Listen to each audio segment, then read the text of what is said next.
Sergio Perez will not race with Red Bull in 2025.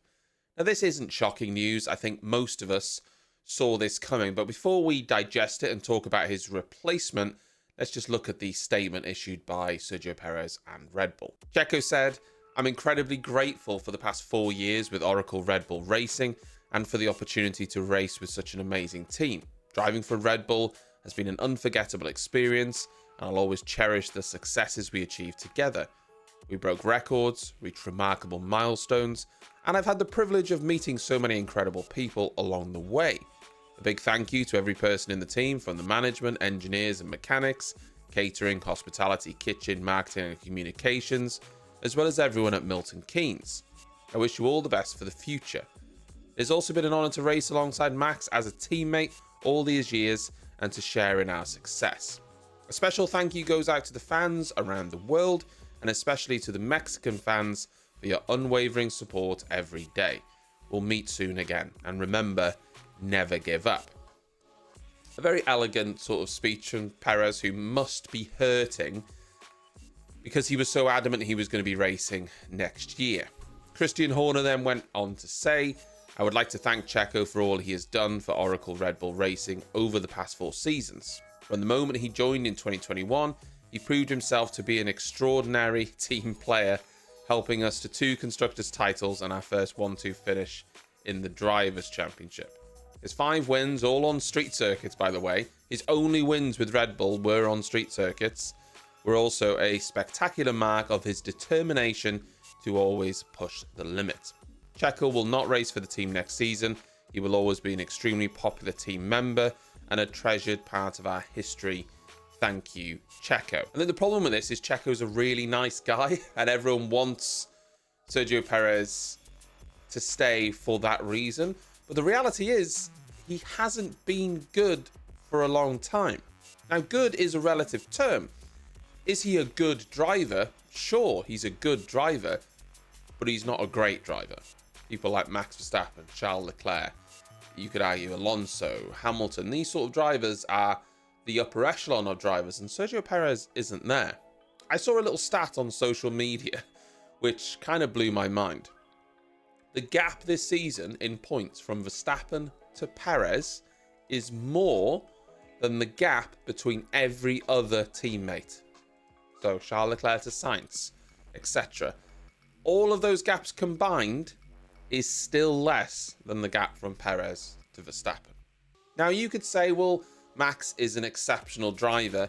It's hard to compare Perez just against Max. And I do agree with that. Max is, an exceptional talent, and he is a generational driver.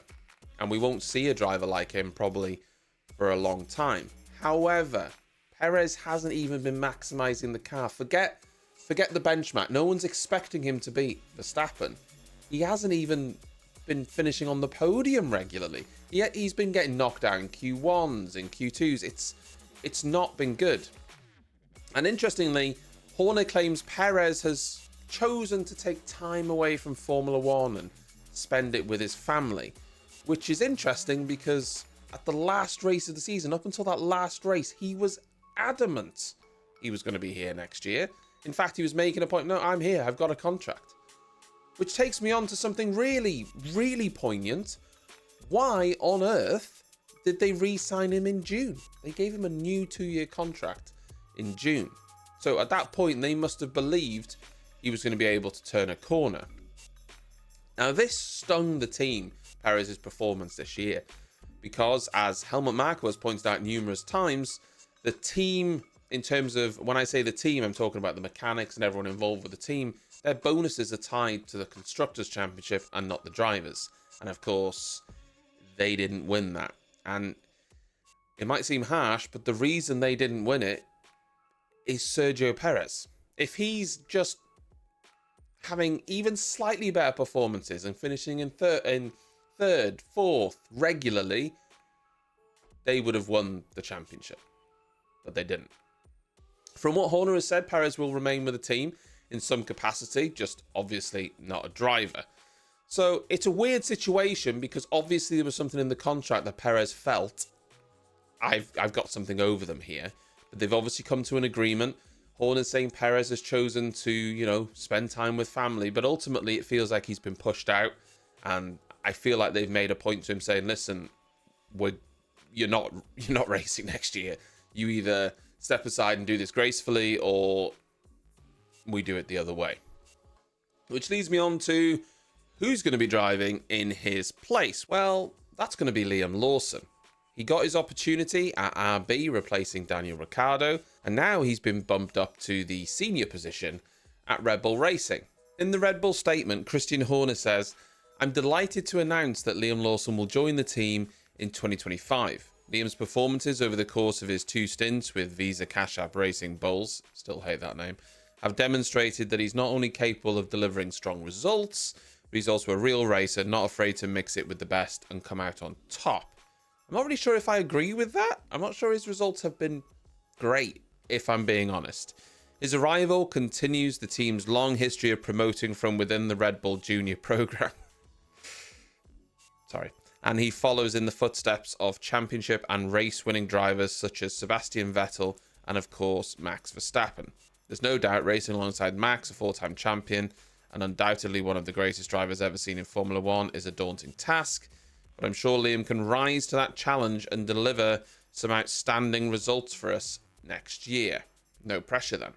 Now, is this the right decision?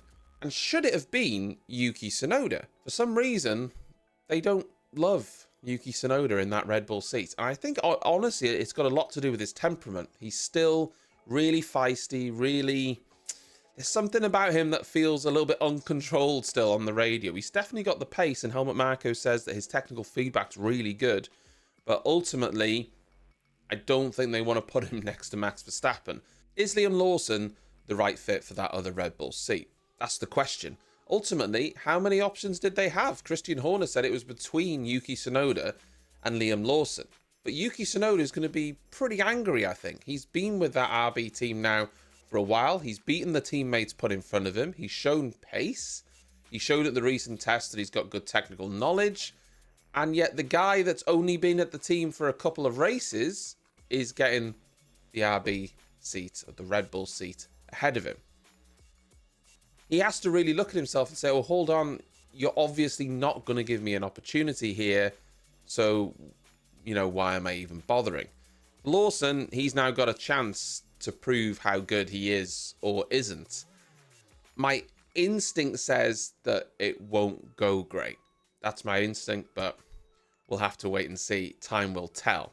It's a shame that Sergio Perez won't be on the grid next year, unless he does go to RB. That would be crazy, because there is now a seat at RB, because he's just a really nice guy. But ultimately, Formula One's a results business, and he hasn't been getting the results this year. He just hasn't, and that can't be ignored as much as you might like him, or as much as he tries to push that to one side. It's a results business, and he hasn't been getting the results. So no Sergio Perez next year, but we are now gearing up for 2025, and it could be a good one.